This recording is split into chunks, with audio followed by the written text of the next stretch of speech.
There's actually some faces there I don't know. What fun is that?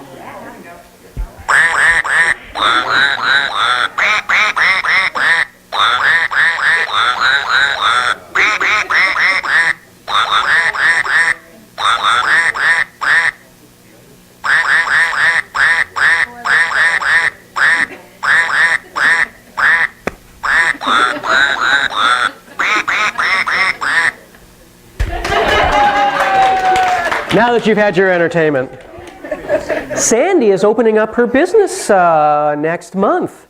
So I'm going to just kind of pass these around. You probably don't need one. So how fun is that?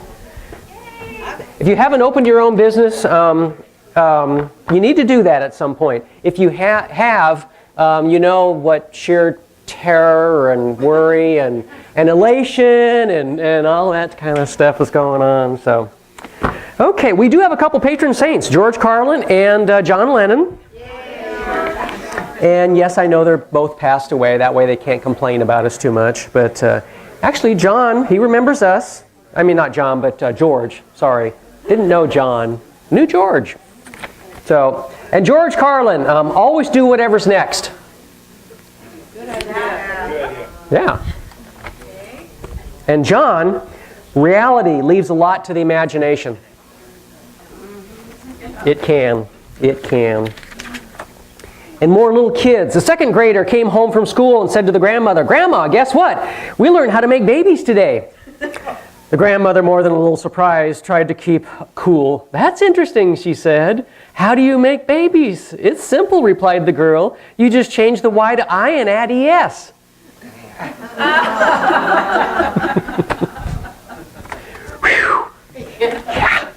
Yeah.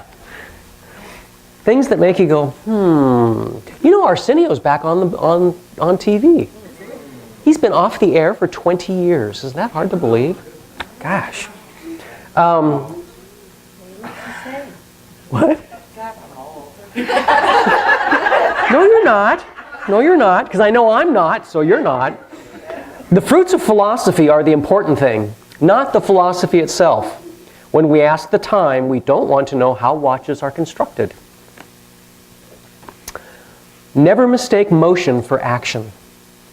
Ernest Hemingway. Absence is to love what wind is to fire. It extinguishes the small, it inflames the great. Yeah. I thought that was kind of nice too.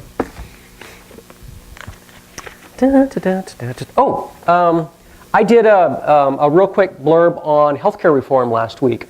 So if you missed it and want to know a little bit more about healthcare reform, tune in to last week's beginning of service. I think I spent about 15 minutes on that, talking about all the changes and everything. And was it 20? Oh. Oh. Okay.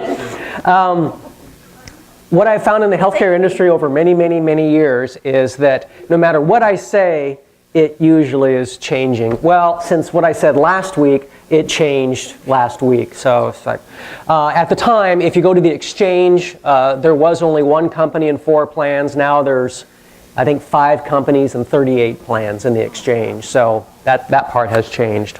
So. What about for our area? Has that changed? That's exactly what I'm referring to, is this area. Yeah, there are now 5 companies and 38 plans, and 2 of the companies you won't even recognize because I don't even know who they are.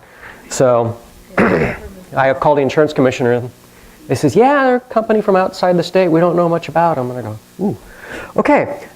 Sorry, I digressed. To let one's hair down. Though through the centuries, people have tried all kinds of hairstyles. During the golden age of France, women spent much of their time elaborately fashioning fancy hairdos. Only in the privacy of their own home did these ladies get to relax and let their hair down. So this saying came to mean any person, male or female, who relaxed and temporarily put their troubles aside. So now you know. How often do you let your hair down? What you see is what you get. In the a poem written in honor of a bride and bridegroom is called an epithalamium. I'll bet you didn't know that. That removed hair. Yeah. Yeah, I know. Actually, I was thinking about something like that myself. But yeah, no, it's an epithalamium. Yeah, epithalamium. I'll bet you didn't know that. I'll bet you didn't care. But you still don't care.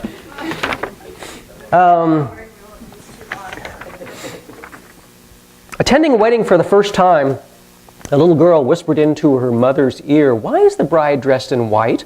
The mother replied, "Because white is the color of happiness, and today is the happiest day of her life." The child thought about this for a moment and then said, "So why is the groom wearing black?" I don't know. Things going on this week. Second service at this evening at 6 o'clock. And second service is what? Followers of the way. Okay, so if you've got a little bit more conservative upbringing, and you would like more of that, or if you're kind of curious because you've never really known the Bible or anything like that, that's what we do at 6 o'clock on the second service. So, sort of kindness. Oneness blessing started the service where the two gentlemen are in the back right now. There'll be a oneness blessing afterwards. Thank you, William and Sandra. Sacred staffs at 12:30 today. 3 p.m. is pet talk. Wow, it's busy today. Drum circle. I can't ask Daryl because he's not there. You don't look like Daryl at all. So Daryl always sits right there if you didn't know. So always. So. And maybe that's why he's not here, because you're sitting there. Drum circle on Tuesday, I assume it usually is. Mind Shifters on Wednesday. Dream Quest on Thursday, Friday, and Saturday. Talk to Janice about that if Dream Quest is of interest. Ladies Luncheon on Friday at 11:30 over across the way at Rosie's. And yeah, anything else that I should know about? No? Okay. See if I can get through this. Is this the one that I was going? Yeah, what the? Okay. No real kids. There's a couple things in here that might require some explanation, but probably not. The stimulus package, and I'm going to zoom through this. It's a slow day in a small town of Moose Fart, Montana. And the streets are deserted. Times are tough, everybody is in debt, and everybody is living on credit. A tourist visiting the area drives through town, stops at a motel, and lays a $100 bill on the desk, saying he wants to inspect the room upstairs to pick up one for the night. As soon as he walks upstairs, the motel owner grabs the bill, runs next door to pay his debt to the butcher. The butcher takes the $100 and runs down the street to retire his debt with the pig farmer. The pig farmer takes the $100, heads off to pay the bill to his supplier, the co-op. The guy at the co-op takes the $100, runs to pay his debt to the local prostitute who has been facing hard times. The hooker rushes to the hotel and pays off her room bill with the owner.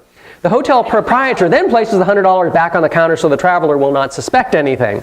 At that moment, the traveler comes down the stairs, states that the rooms are not satisfactory, picks up the $100 and leaves. No one produced anything. No one earned anything. However, the whole town now thinks that they are out of debt and there is a false atmosphere of optimism and glee. And that, my friends, is how the stimulus package works.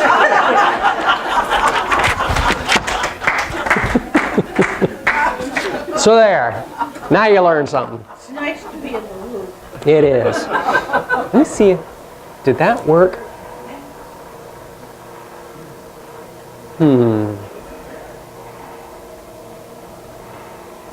I tried for the first time a picture mute, and I can't tell if it actually muted or not. I can't tell. I know. But I see it in there. Well, here. If it doesn't come on, play with the mute button or hit a button. I don't know. So, we're going to sing a song.